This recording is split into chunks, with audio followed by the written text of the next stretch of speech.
What's up, everyone? My name is Jesse. This is the Auditorium. I react to video game music for the first time as a musician myself, and today is the debut of Mystical Ninja starring Goemon, a Nintendo 64 game. There's a little story of how this came to be, but we're going to be listening to Ghost Toys Castle, the full mix, from the channel Gorgeous, my YouTube page. And after that, we have Gorgeous Musical Castle Part 2 from the channel Phantomizer, requested by Sir Slush and Patrick. Thank you so much. Really quick, I just came back from TwitchCon and I was moseying about, talking to people, and I met someone, and we just kind of started talking about video game soundtracks and all that. And then this game came up, and they were so adamant that that I wouldn't have a request for this. I'm like, dude, you have no idea like how many requests I have. And sure enough, there was a couple of Goemon. So I never heard of Goemon. I just know it's a Nintendo 64 game, and apparently it's Konami. So I've never heard of it, never seen it, and it's about to be heard here for the first time. These are actually the only requests too, so this is the debut and the finale of Mystical Ninja starring Goemon. So shout out Alex, and let's go. I haven't even heard that much Nintendo 64 to begin with, so that's something.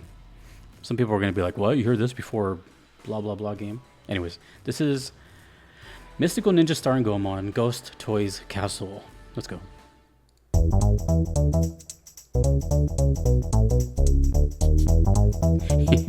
Immediately, my brain goes to Toe Jam and Earl.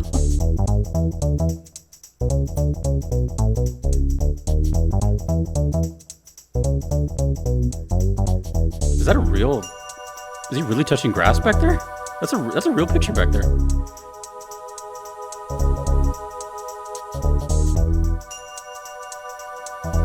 Got all that limited cartridge sound.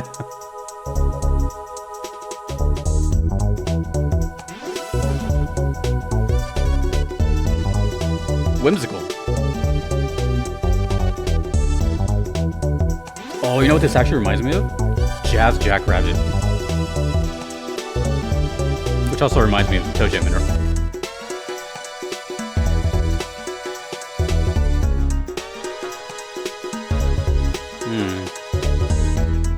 Sort of emulating a guitar a little bit.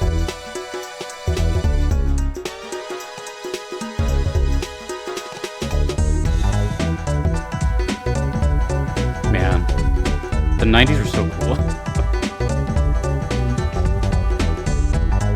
You can hear the like ninja influence there, like the Japan sound.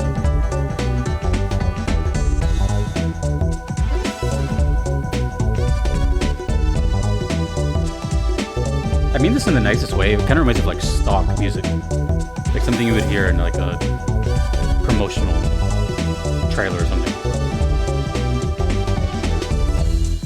Ghost Toys Castle.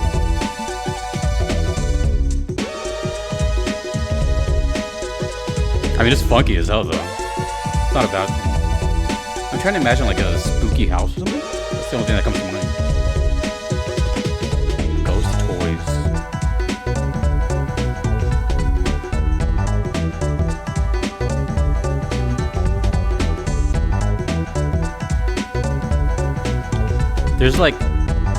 There's a couple games that reminded me of, both aesthetically and musically.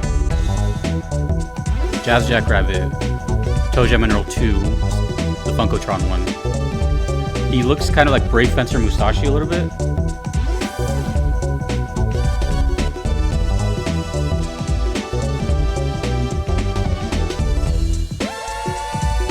There's something else that's coming to mind, but I can't think of it at the moment.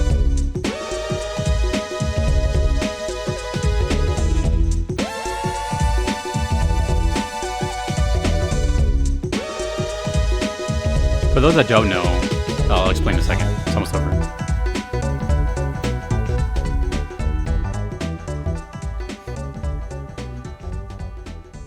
That was charming as heck. So, what was I going to say? So for those that don't know, I've said this hundreds of times by now, but for those watching for the first time, one of my favorite soundtracks, in the top 3, is Ape Escape, which came out a year or 2 after this. And you got to wonder, did that inspire it? Because it has a very similar soundtrack in a lot of places. Very Well, I mean, it's just something close, you know, and it's totally possible, you know. Who knows what was popular back then, and what the composer was into. So it reminded me of that. So it reminded me of Brave Fencer Musashi, uh, Toe Jam Minerals' second game, the side scroller one. And I think it's the first song you hear in that game, like the first level. Don't. It's like super like cliche mid '90s hip hop through a, you know, limitation. And Jazz Jackrabbit, same kind of sound too. It's really cool, but I was thinking the whole time. The only thing I know about it when I was talking to the person that kind of like was talking about it, I was like, "What? What was it called? Mystical Ninja what?" And he's like, "Mystical Ninja starring Goemon." I'm like, just by the sounds of that, and I didn't look it up either, and I haven't yet. But he kind of confirmed. I was like, just by the sound of that title, this sounds like a game that doesn't either A, doesn't take itself too seriously, or B, it's like it's one of those games that it's aware it's a video game and it kind of like plays with that. Because just saying starring Goemon to me, I see that as like a I don't know, kind of like playing with the viewer, kind of just, you know, not too serious. There's another game I did recently. Damn it, I forgot what it was called. You guys know what I'm talking about. I did it like not even a month ago, so it's really recent. If you go back, I'll probably check in a bit. All I remember was like the image was like, you see this guy's back and he looks totally like a total normal like Joe Schmo. He's got like jeans and a shirt, but like the world in front of him is like monsters, aliens, UFOs, demons, and it's just like, and I kind of called it. I'm like, is that supposed to be like that? You know, like it's aware that it's a game and it's kind of like playing on itself. Damn, I can't remember what it was. I'll look it up in a second. That's what this gave me, and I'm not entirely sure, but it seems like that's the case. And it almost looks like to me too, where this is kind of harder to explain, but I've thought this a couple times about some games, where it seems like they try to make either deliberately or maybe if it works out, a character into like a new mascot. Like there's elements here where they're like, this could potentially be a new mascot. You never know. You know, they're hinting, they're being deliberate with the whole like it's Goemon, and you know it's a very like ecstatic look, blues, reds, yellows, and all that. But yeah, it's very cool. And I kept thinking the whole time this has to be like a haunted like toy chest or something. Like I don't know if you're small and it's big, or I don't know. And then the whole imagery is kind of throwing me off. That's a real picture back there. And then, I don't know. I don't even know if that's the official artwork. And again, I don't know what the full mix is referring to. I'm guessing the song plays in different parts and then someone just clumped it together. This is Gorgeous Musical Castle Part 2. I don't know where Part 1 is. Okay. Developed by Konami. Okay. Okay, let's go. I don't know. Wait, do we get footage? No. Okay. Gorgeous Musical Castle Part 2.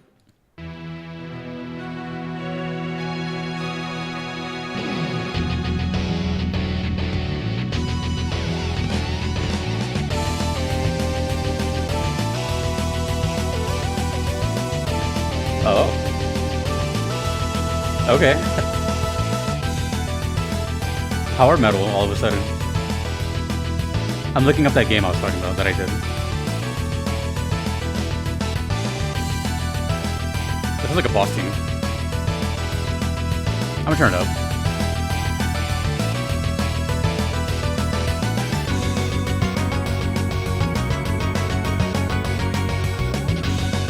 Serious Sam. That's the game I was talking about. Serious Sam 4.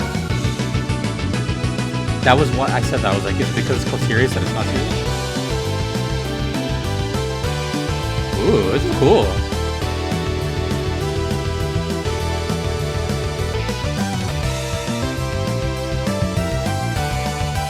It sounds like an old video too. What is this up with like 13 years ago? I was close. This has that YouTube compression of yesteryear. Yeah, I would actually really like this soundtrack, considering my like love for Ape Escape. That sort of like whimsical, like multi-genre soundtrack. Yeah, this is cool. Too bad I'm not gonna hear any more of it.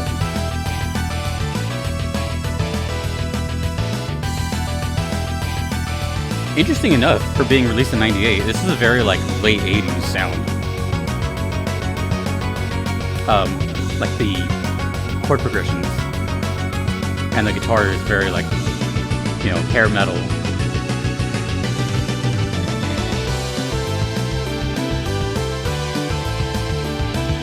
I'm really interested in hearing more Nintendo 64 because it was at a time where CD quality was definitely available, but obviously they didn't go that route. So it has like this really cool charm to it. That's crazy to think about. They knew they were behind in the times, but they believed so much in it and still made bangers, you know.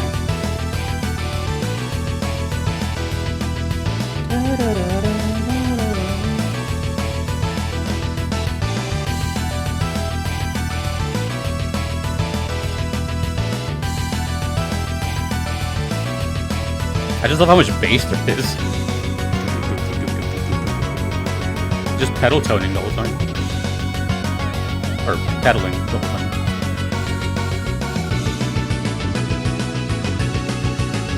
Actually, a lot of bass in this.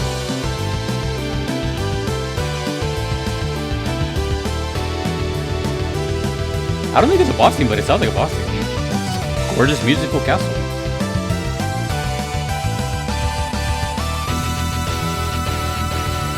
Super 80s. A little fade out too. That's sick. Both of these sound like they just loop constantly. Actually, the first one maybe not. I feel like the first one's more in pieces in the game, and this one was like a loop. Gorgeous musical castle. I can't put like any imagery behind these, but yeah, this is really fun. You know, I like I said, I grew up with. If you didn't know, I grew up with Sega at first and then PlayStation ever since. So there's like a whole other, there's a lot of worlds that I never experienced, Nintendo being one of them. Xbox, I didn't get into PCs until like much later, you know, so there's a lot I haven't experienced. Atari stuff, if that even mattered. And even most of Sega too, you know, I stopped with the Genesis. I didn't play the Dreamcast, I didn't do anything else. I don't think the Dreamcast had any successor. But did it? Anyways, but you gotta wonder, like, I don't know. I just think it's really cool because, for example, like, let's think of Ocarina of Time. I don't know when it released. I think probably around this time, 97, 99, something like that. Let's just, whatever, late 90s. One of the best soundtracks like ever. Stuff that I even heard before even doing the auditorium, like Gerudo Valley, and A Song of Storms and Time. Songs that I heard like that have ascended beyond like video games, and I never replayed the game. And those were on like limited hardware. You know, it's something that I don't get to talk about too often because again, I grew up alongside the 64. I didn't play it, only at friends' houses. So hearing stuff like this, I could totally see. I don't know. I feel like if you were a kid during this time, it didn't matter because you either couldn't afford it and you had what you had. And if you were an adult, you know, did that bother you? I wonder if there's actually anyone here, like in their, well into maybe their 40s or 50s or higher, that had, you know, a choice to make when you bought this. And I gotta think, like, did it bother them that, you know, it was kind of behind on the times? You know what I'm saying? I'm not actually, don't think that, but it was in a lot of aspects, right? The PlayStation had already been around, and other CD stuff too. It wasn't like Panasonic had something and Sega Saturn, you know, so it wasn't like it wasn't like totally new. It was starting to take over, but I don't know if they just, I should find out one day, like, what made them stick to their guns and do this cartridge thing besides saving money or something. I don't know. Maybe they just didn't believe in it. If I recall, I think the GameCube was probably the first time that happened. But either way, like, going into the late 90s and the 2000s with, like, the sound is, I don't know, there's this charm to it because it sounds older. And it sounds cool, and it sounds, like, even cooler because it's limited. Of course, it's subjective, but it's funny that I'm watching this now because just before this I was watching a video on Tony Hawk's Pro Skater 3 the PS1 version slash the Nintendo 64 version. Which, fun fact, I don't even know that Tony Hawk 3 was the last game ever released on Nintendo 64. I didn't know that. But in case you didn't know, Tony Hawk is obviously known for like its soundtracks and its game, and you know, it was an amazing game. But the Nintendo 64 version, a lot of the songs were like cut down to like, I don't even know if remixes is the right word, but they were just like severely cut down. Obviously, there's no like video, full motion video, all that. So, but it never really. I don't think it ever stopped the monstrosity that was the 64. Like, it's so iconic. You know, people still play it. I remember that it came out with like these like see-through colors. The Game Boy just did that too. So, I don't know. I kind of missed the boat on it, but I was a kid. But I still say the controller's like vile looking, and I don't think I would ever touch it. But I don't know. When I hear stuff like this, it's just kind of, I don't know, it brings me back to a more innocent time, even though I didn't experience it. But it reminds me of my youth, like Toe Jam and Roll and Ape Escape and stuff like that. And as you know, Ape Escape is one of my favorite soundtracks. So I really like the big difference in both songs. You know, you could tell that there was there's stuff for the right occasion. I have no, is this whole place just castles? So I don't know. So let me know about this game. Have you heard of it? What's your thoughts? The whole thing about Nintendo 64 and all that good stuff. But this is the last time so far, unless someone requests more, about Mystical Ninja starring Goemon. Apparently there might be another game too, but I don't know. Anyways, thank you to Patrick and Sir Slush, and shout out Alex again for putting me on. That was the debut and finale, question mark. Very cool. I really enjoyed it. I really liked the vibe of it all. Thanks to everyone you see on screen. I couldn't be here without them. Thanks to you for watching. My name is Jesse in the auditorium. Have a great day.